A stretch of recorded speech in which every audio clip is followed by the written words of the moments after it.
19세기, 그러니까 지금부터 한 5, 60년 전입니다. 실제 있었던 아주 유명한 일화입니다. 영국의 캠브리지 대학에서 실제 있었던 사람들이 아마 여러분들 가운데 아시는 분도 계실지 모르겠습니다. 캠브리지 대학의 종교학 시험의 주관식 문제가 당시 하나 출제가 되었습니다. 시험 문제는 이런 겁니다. 종교학이니까 물을 포도주로 바꾼 예수님의 기적에 대해 논하라. 여러분도 어떻게 쓸까요? 시험 시작종이 울리자 일제히 학생들이 답안지에 펜촉 닿는 소리가 요란스럽게 들렸습니다. 근데 유독 딱 한 학생만 멍하니 창밖을 응시하고 있었습니다. 감독관이 다가가서 주의를 주었습니다. 하지만 학생은 시험에 하나도 관심이 없어 보이는 그런 표정을 가지고 계속 멍하게 있었습니다. 시험 종료 시간이 얼마 남지 않았는데도 그 학생의 멍 때리기는 계속됩니다. 그러자 화가 난 이 감독 교수가 다가가 이렇게 충언을 합니다. 백지 제출은 당연히 0점 처리가 될 거고 학사 경고가 될 수도 있으니까 뭐든 써 넣어야 된다고 최후 통첩을 이 감독관 교수가 했습니다. 이 말에 딴청 피우던 학생이 시선이 돌연 시험지를 뚫어지게 바라봤습니다. 정말 단 한 줄만 써놓고 고사장을 유유히 빠져나왔습니다. 하지만 이 달랑 그 한 줄 답안지는 이 캠브리지 대학 신학과 창립 이후에 전설이 된 만점 답안지가 됩니다. 그 학생 이름은 훗날 셸리 키츠. 이 두 명과 더불어서 영국 3대 낭만파 시인 중에 한 사람인 조지 고든 바이런입니다. 대학의 모든 교수들을 감동시켰던, 그래서 올 하트 받은 이 바이런의 촌절살인 답안지는 바로 이것입니다. 영국이니까 영국식 The water met its master and blushed. 한국말로 하면 이겁니다. 물이 그 주인을 만나니 얼굴이 붉어졌더라. 물을 포도주로 만든 이 사건의 예수의 기적에 대해서 역시 시인의 기질을 타고난 상상력을 가지고 답안지에 딱 한 줄 써놨습니다. 물이 자신을 창조하신 창조주 중 한 분을 만나니까 얼굴이 붉어졌다. 여러분들 주인을 만나면 여러분들은 어떻게 반응하겠습니까? 뭐가 변화되겠습니까? 주인을 만날 것 같으면이라는 가정도 조금 약간 어불성설이네요. 오늘 주님께서는 이 자리에 함께 임재한다는 믿음을 가지고 우리는 예배를 드리니까 주인을 지금 만나고 있는 이 상황에서 여러분들은 어떻게 반응할 수 있을까요? 뭐가 변화될까요? 오늘은 종려주일입니다. 예수님께서 이 땅의 삶의 마지막 한 주일, 십자가를 향해서 보낼 예루살렘에 입성하는 기념주일입니다. 그 장면을 그때 그 순간 찰나, 그러니까 예수님께서 예루살렘에 들어가시기 바로 직전 그 초입까지의 그 2000년 어느 날, 그 봄날이죠. 그 자리에서 있었던 그 장면을 담은 본문, 우린 참 익숙합니다. 저도 이 절기설교가 목회자들에겐 다 힘든데 매번 동일한 본문을 가지고 10년이고 20년이고 늘 메시지를 다르게 선포해야 되기 때문에 절기가 되면은 상당히 만만치 않습니다. 이게 익숙하지만 깊이 들여다보면 실은 되게 아리송합니다. 왜냐하면 이 본문 안에 들어가 선택된 소재들, 나귀 새끼가 있고 또 뭐가 있죠? 오늘 나와 있지, 이 본문에 나와 있지 않지만 다른 복음서의 본문에 있는 종려가지가 있고, 또 겉옷, 사람들이 겉옷을 벗어 나귀 새끼 위에 안장처럼 올려놓고 길 위에 폈단 말이에요. 겉옷. 또 오늘 설교 제목에 나와 있는 돌들, 이게 전부 다 이게 뭐지, 무슨 의미지? 실제 여러분들이 익숙해서 그렇지만 자세히 들여다보면 이거는 마치 암호와 같습니다. 실제 이 암호 해독 불능자로 낙인 찍힌 바리새인들이 오늘 본문 안에도 소개가 되고 있죠. 이 결코 그냥 액면 그대로 다이렉트하게 우리에게 의미를 전달하는 그런 소재들이 아닙니다. 아마도 그만큼 당시 그 순간 그 마당에서 펼쳐졌던 그 시대의 시국은 매우 엄혹했습니다.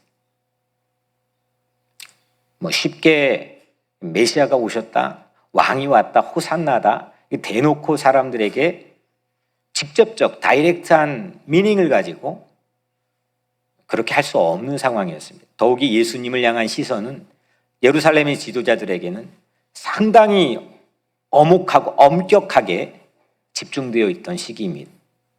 그래서 모든 소재들, 예수님께서 예루살렘에 입성하는 이 소재들은 사실은 암호입니다.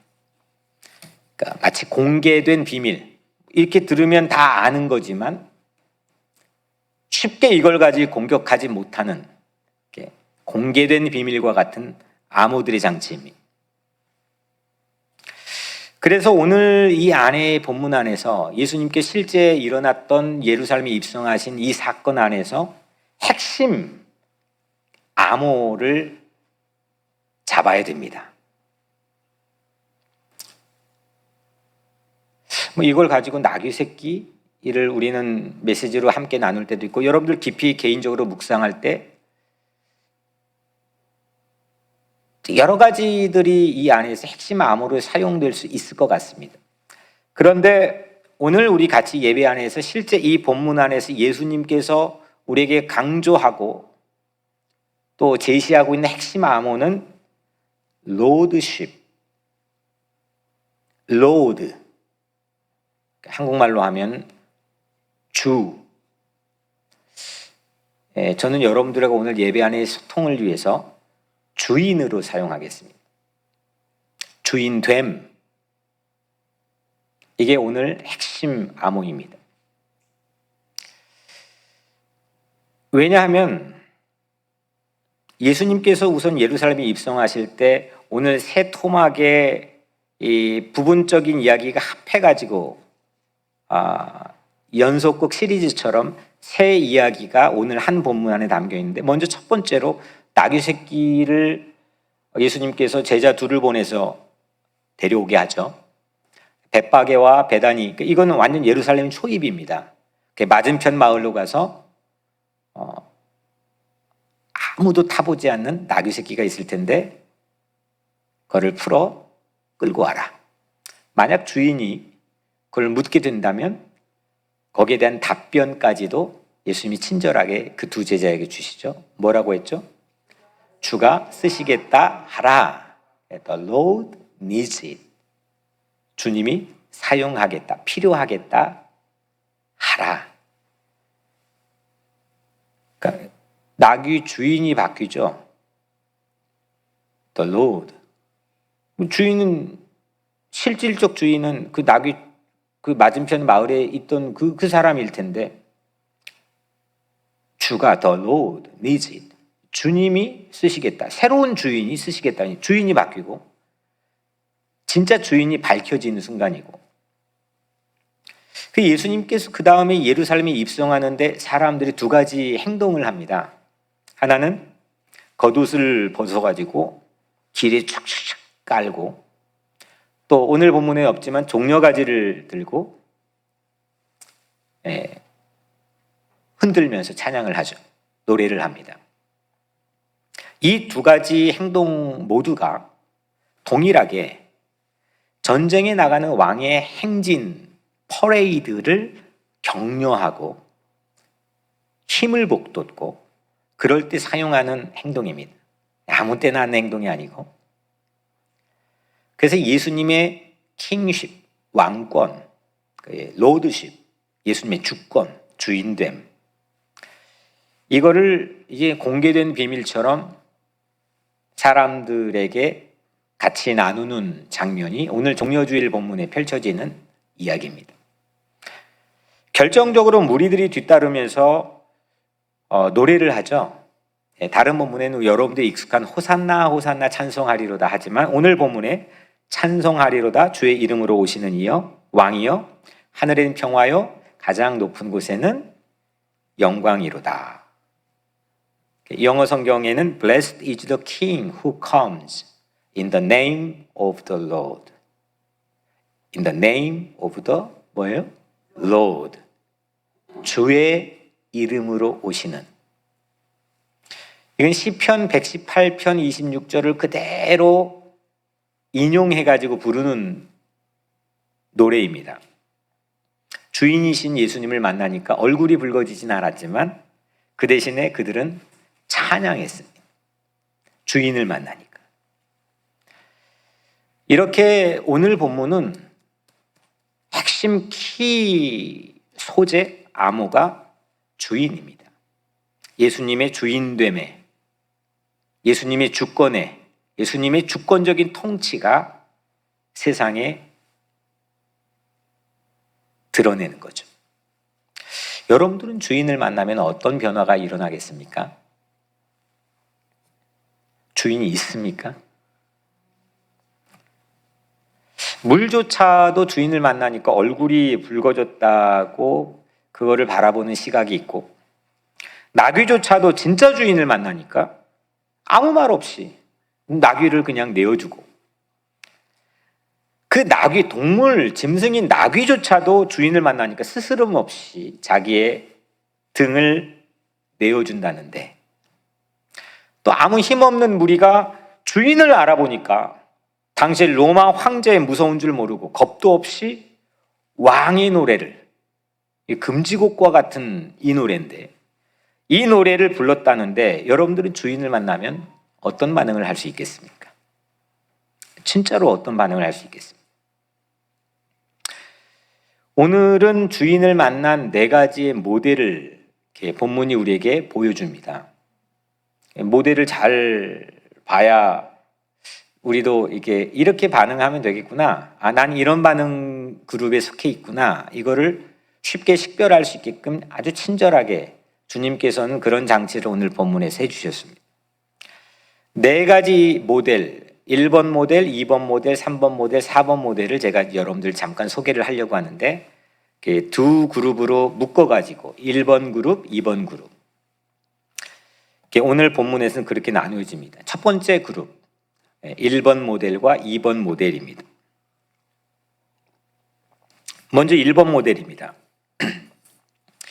지금까지 살펴본 것처럼 1번 모델은 예루살렘의 입성에 예수님이 입성을 하실 때 적극적 참여자들입니다.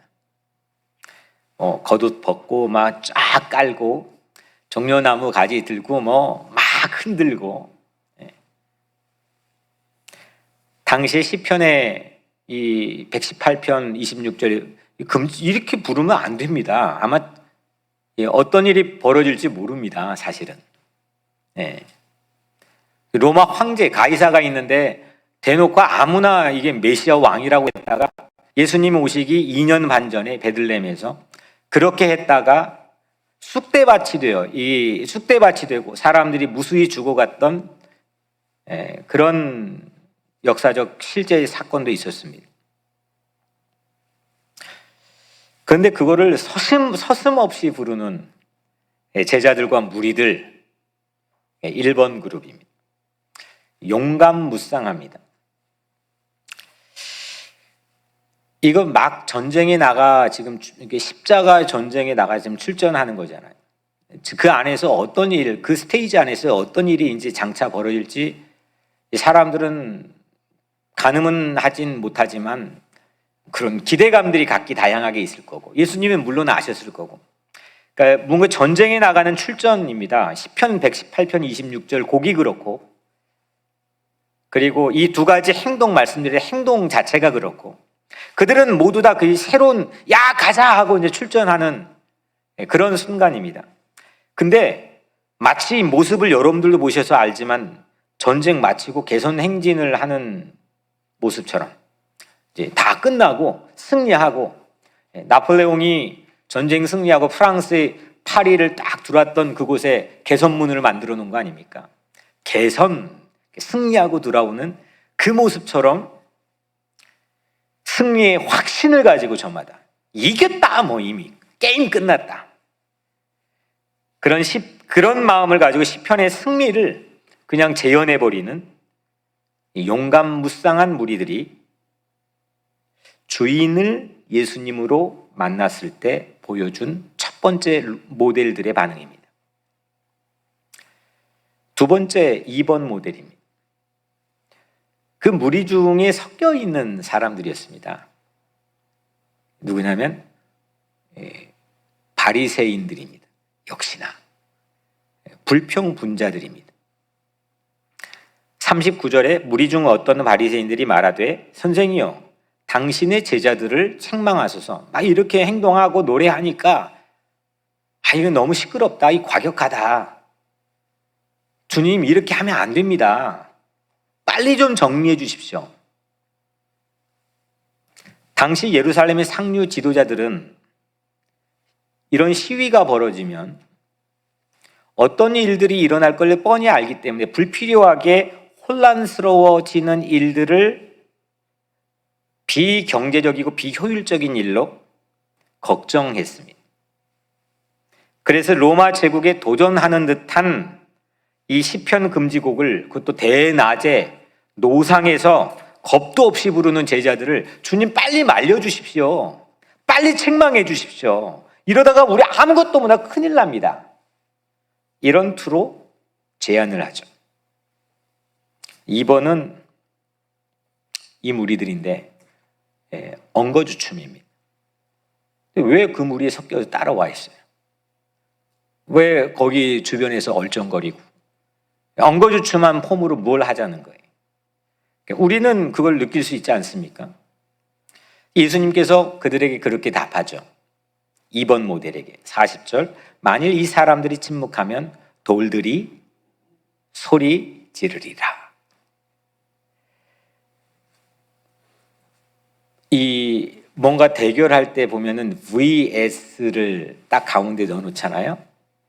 그러니까 1번 모델과 2번 모델, 첫 번째 모델 예수를 따르면서 찬양하는 용감무쌍 무리들, VS. 그다음 2번 모델,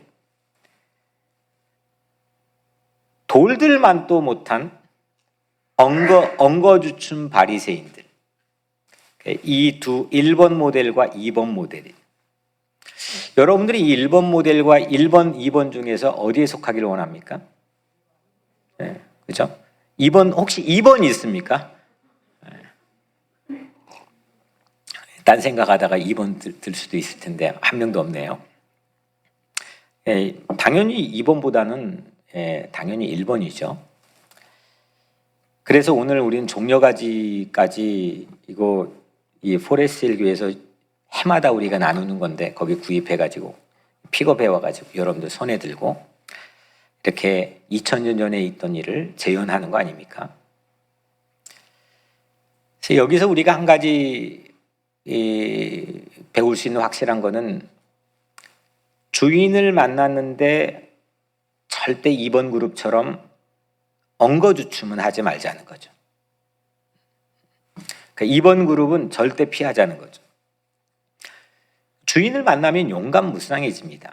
주인의 이 기세와 주인의 풍채를 보면 없던 힘도 나는 거고, 마음이 어두웠는데 막 광명과 빛이 나는 거고, 우울하고 슬펐는데 막 그냥 차오르는 기쁨으로 어쩔 줄 모르는 거고, 주인을 만나면 그런 겁니다. 아멘? 네. 3번 모델, 4번 모델로 넘어가 봅시다. 두 번째 그룹이죠. 3번 모델. 3번 모델은 본문에는 없는 모델입니다. 이 베일 있죠. 커튼. 본문에 커튼이 탁 쳐져 있는데 보이지 않는 건데 있는 무리들입니다. 이 본문에는 보이지는 않지만 반드시 있는 무리들입니다. 누구냐? 바로 지금 이 본문까지만 해도 막 금지곡까지 꺼내와 부르고 기세가 충전하고 겉옷 막 깔고 했던 제자들과 무리들입니다. 동일 인물이지만 결코 동일하지 않는 것은 오늘 이제 뒤에 20장 이후로 마지막 24장까지 펼쳐지는 이 예루살렘의 스테이지에서 그들이 어떻게 뒤바뀌어지는 것을 우리는 잘 알고 있습니다. 오늘 이 본문 안에 있는 1번 그룹에 속했던 베드로는 이후에 어떻게 되죠? 예수님을 3번이나 부인을 합니다. 여기에 있는 제자인 가룟 유다는 급기야 예수를 팔아버리고 배신을 합니다. 동일 무리들은 분명히 여기서 뭐 겉옷 벗고 막 흔들고 했던 동일 무리들은 빌라도 법정 이후에 빌라도 법정에서 집단의 배심원이 되어가지고 그렇게 동원되어서 분명히 주인이라 했는데 주 이름으로 오시는 이여 In the name of the Lord 찬양했는데 예수를 십자가에 처형하고 대신 바라바를 사면하라 이렇게 판정하면서 예수가 십자가에 못 박히는데 결정적 일조를 합니다. 주인을 만나니 변절하고 배신하고 비겁했던 이건 좌충우돌이라고 합시다. 이게 3번 모델입니다.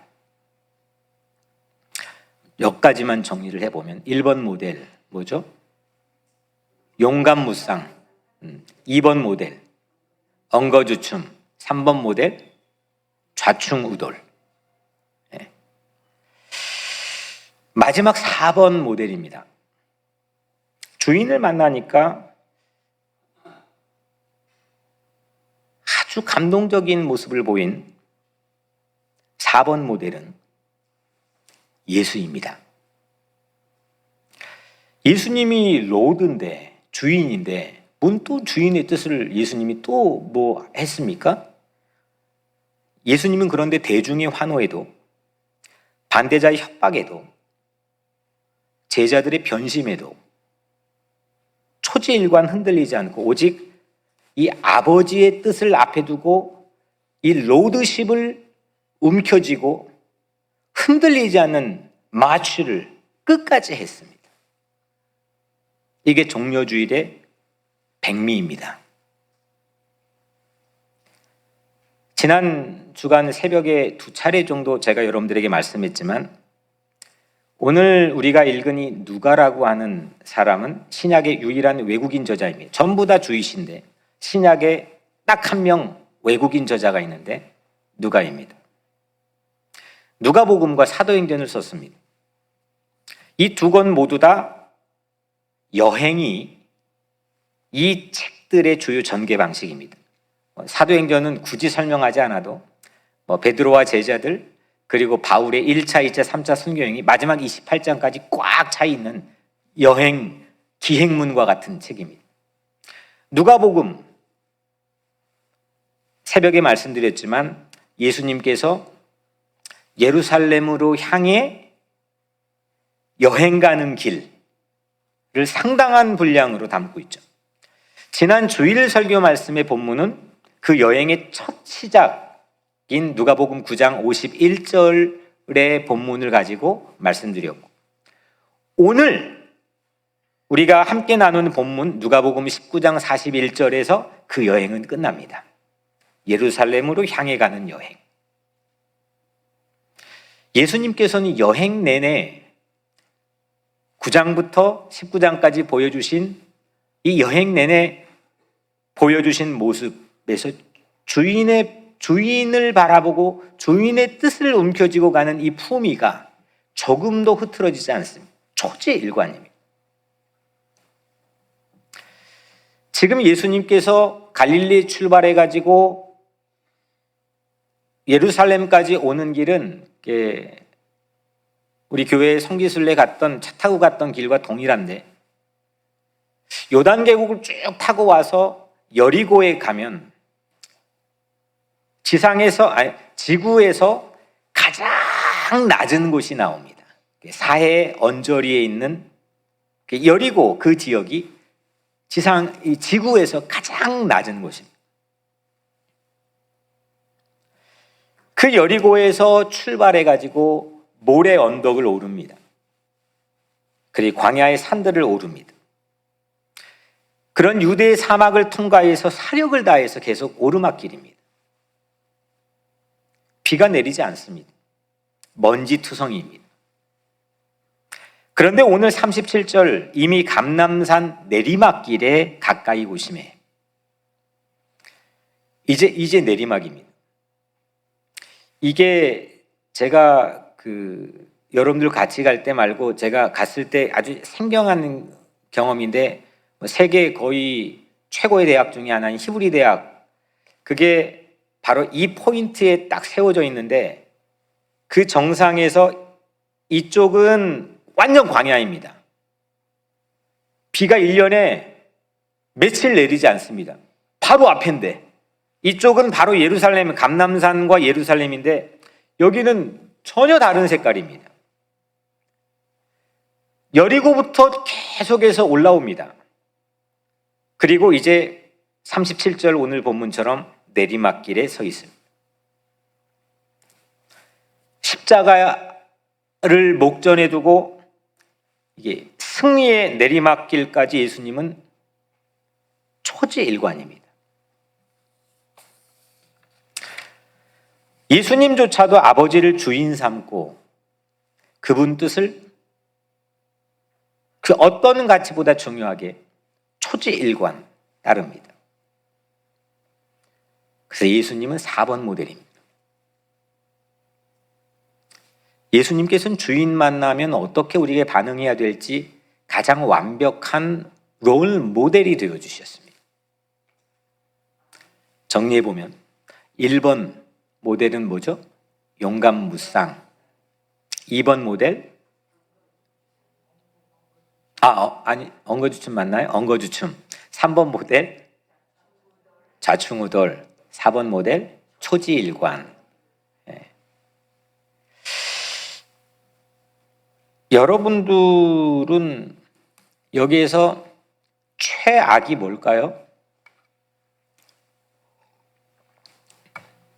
제가 주로 목회를 하면서 이제 몸에 배가지고 늘 이렇게 펼쳐놓는 방식, 선택하는 방식 자체가 최악, 최선, 차악, 차선, 4가지 옵션을 분류하고 그 상황에 맞는 최선이 안 된다면 차선은 뭘까? 이게 이제 제가 사용하는 방식 중에 하나인데, 오늘 4가지 방식 중에 최악은 뭘까요? 몇 번입니까? 최악 3번일까? 2번 아닙니까? 2번. 이 바리새인들이 하는 엉거주춤. 그러면 최선은 뭡니까? 4번. 그러면 차선은? 좀 헷갈리죠? 차선은 1번. 배신은 하지 말아야지. 배신할 망정 용감무쌍은 해봐야 할 거 아닙니까? 1번. 그러면 차악은 3번이겠죠. 3번이 뭐였죠? 좌충우돌.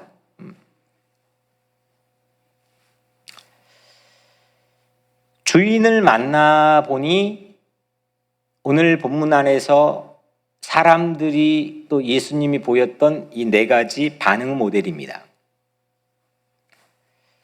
우리는 주인을 만나서 어떻게 반응하고 따르고 있습니까? 몇 번입니까?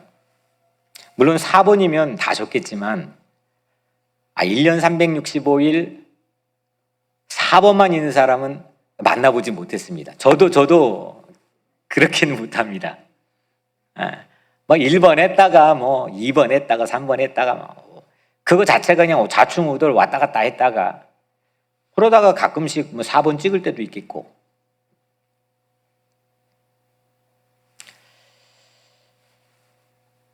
사 4번이면 좋겠지만 1번 해도 선방이라고 생각합니다. 근데 우리 주님의 놀라운 은혜는 우리가 1번인데 막 용감한 무쌍하게 막 해보겠습니다, 뭐 하겠습니다, 확신합니다, 막 이렇게 했다가 3번 될 거 뻔히 아는데 주님은 절대 우리를 떨어뜨려 놓지 않으시고 그 1번과 동행합니다. 음악에 보니까 못 갖춘 마디 곡들이 있습니다. 그냥 이 못 갖춘 곡은 뭐냐면, 못 갖춘 마디 곡은 뭐냐면 그냥 갖추지 못한 곡입니다. 근데 요즘 노래는 특히 트렌드 자체는 거의 대부분 못 갖춘 마디 곡들이 상당히 많습니다. 못 갖춘 마디 곡이란 건 뭐냐면, 그러니까 이를테면 4분의 3박자 곡이면 첫 마디에 3박자가 들어가야 되는 거예요. 근데 일부러 한 박자만 넣어놓습니다. 못 갖춘이죠. 근데 반드시 마지막 마디에서는 2박자로 3박자를 완성시킵니다.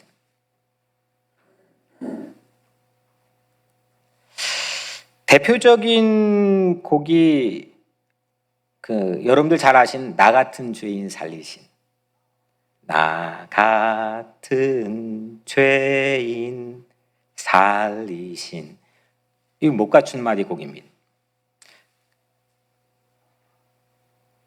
이와 동일하게 우리가 1번이라면 어설프게 못 갖춘 라이프이지만 예수님 반드시 마지막에 4번으로 우리를 채워주십니다.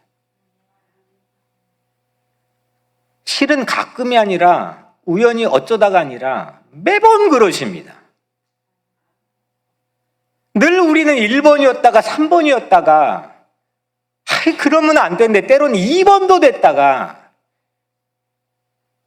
이 꼴을 못 볼 나 자신도 뭐 그런 모습들이 비일비재하는데 정말 못 갖춘 건데 늘 주님은 우리 인생의 마지막 마디에서는 그걸 꼭 채워주십니다. 노래가 되게 해주십니다. 내 부족함을 용납해 주시고 용서해 주시고 그 놀라운 사랑으로 채워주십니다. 그래서 주인을 만난 우리의 반응은 못 갖춘 말이 곡일지도 모르겠습니다. 뭔가 어설프지만 내가 봐도 뭐지? 라고 어설프지만 부족한 우리를 기꺼이 주님 곁에서 찬양할 수 있도록 해주십니다. 그런데 2번 모델은 피하자는 겁니다. 거기는 1번 모델일 수도 있습니다. 때로는 거기까지 안 가야 되는데 3번 모델일 수도 있습니다. 그런데 2번 모델은 절대 금물입니다.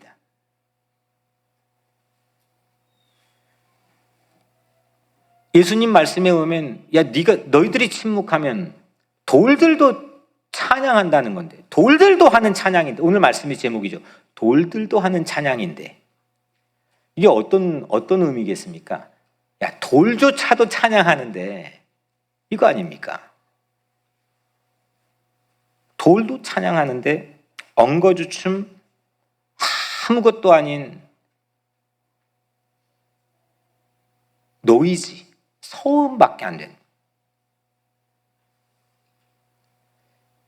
이건 절대 피하자는 거죠. 이 바리새인들이 최고로 아는 척 하거든요. 누가 안 알아주면 막 그걸 억지로라도 아는 척 해야 되고, 가장 유식한 척 해야 되고, 실제 가장 많이 알고, 그게 라이프의 전부이고, 거기에 대한 자긍심도 가장 많고, 본인이 4번이라고 생각할 수 있을 법한. 근데 오늘 주님은 그들의 질문에, 그들의 제안에 돌들도 하는 찬양인데,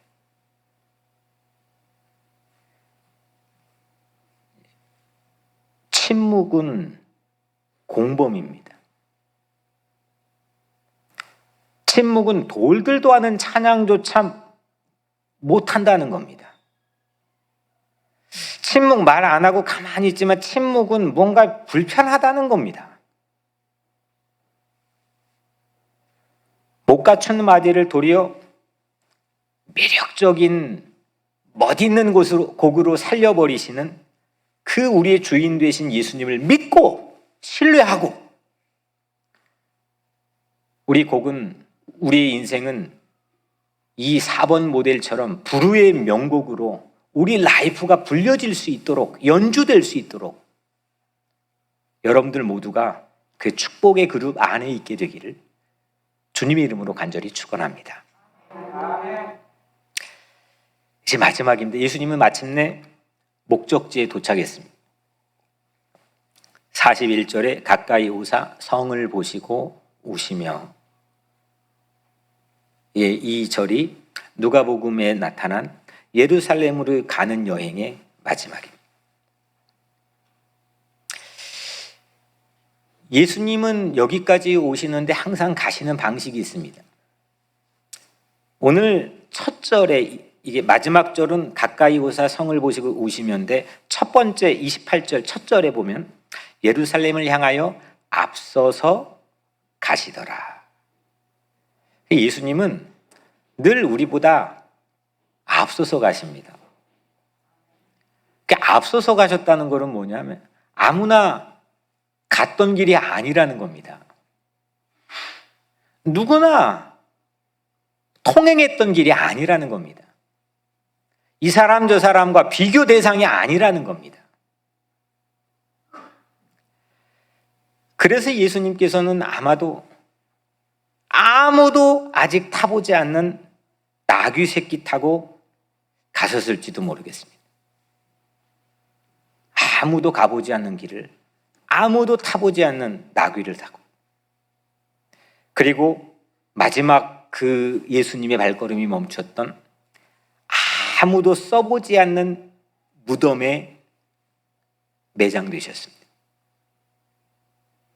그분이 내 주인입니다.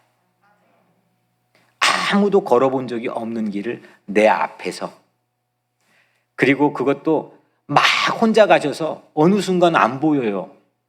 골짜기 넘어가 버렸나? 절대 그런 적이 없으십니다. 늘 한보, 늘 반보, 늘 하지만 내 앞에서.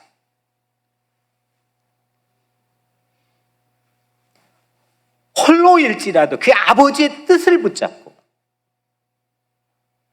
세상이 아무리 길 없어 보일지라도, 우리에게 밖에 나가보니까 미로 같을지라도, 이게 무슨 길이야? 어떻게 판단해야 돼? 뭐가 맞지? 예수님을 주인으로 우리가 삼는다면, 예수님 보고 내 주인으로 삼고 그냥 그 뒤에 따라간다면, 길이 없는 미로일지라도 걸어가는 길이 그게 길이 되는 거죠. 그 예수님은 I'm the way, 내가 길이라는 겁니다. 길을 만들 필요가 없이 예수님 보고 예수님 주인 삼고 그냥 따라가면 거기가 길이 되는 겁니다.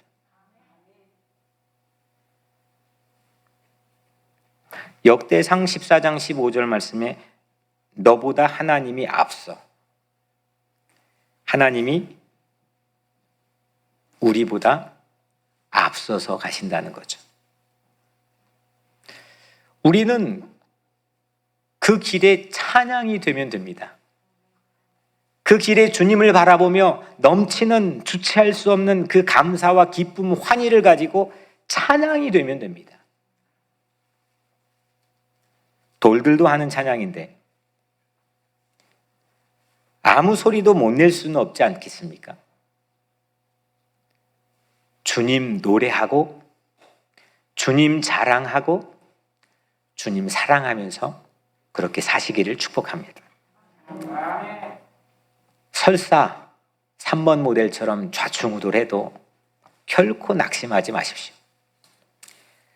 설사 1번 용감무쌍 이 불완전한 모습을 가지고 있다고 해도 소심하지 마십시오.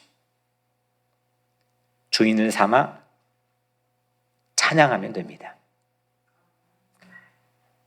엉거주춤 불평불만만 절대적으로 피하고 초지일관 예수님만 주인 삼아 나가는 우리 신앙 공동체가 되기를 주님 이름으로 축복합니다.